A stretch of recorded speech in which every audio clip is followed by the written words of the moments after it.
Hi friends, welcome to our channel. આજે આપણે healthy soup બનાવશું. એના માટે મેં લીધું છે સરગવાની સિંગ, દૂધી, ડુંગળી અને લસણની થોડીક કળી. એને બાફી લીધું છે.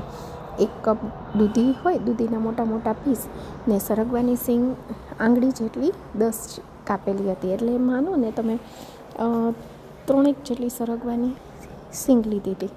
બસ એને સરસ મજાની 4 સીટી મારી અને એકદમ બાફી લેવાનું છે. અને પછી બોસ ફેરવી લેવાનું છે, જેથી સરસ મજાનું ઘટ થઈ જાય. દૂધી પણ હેલ્ધી છે, સરગવાની શીંગ પણ હેલ્ધી છે. અને હા, બાફવામાં મેં મીઠું પણ એડ કરી દીધું હતું, એટલે સરસ ચડી પણ જાય.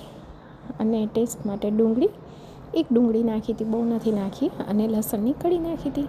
બસ હવે એક પેનમાં ઘી લઈ લેવાનું છે. ઘી ગરમ થાય એટલે એની અંદર ટેસ્ટ માટે આપણે હિંગ એડ કરીશું. હિંગને લીધે ફ્લેવર મસ્ત એન્હાન્સ થઈ જશે. બસ એ હિંગ મસ્ત સુગંધ આવે છે હિંગની.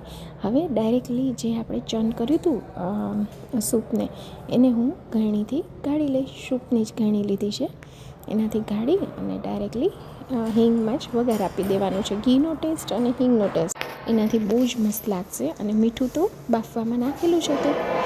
અને બસ મરી પાવડર નાખ્યું અને શેકેલું જીરું નાખ્યું. મરીને લીધે ટેસ્ટ મસ્ત તીખાશ પણ આવે છે, અને શેકેલા જીરાને લીધે ટેસ્ટ મસ્ત થઈ જાય છે. અને બસ થોડુંક જ ઉકાળશું, કારણ કે ચર્ન કરવાને લીધે થોડો ઘટ થઈ જ જશે. અને હા, છેલ્લે લીંબુનો રસ નાખ્યો. એકદમ હેલ્ધી ટેસ્ટી સૂપ તૈયાર છે. જરૂર ટ્રાય કરજો. Thank you.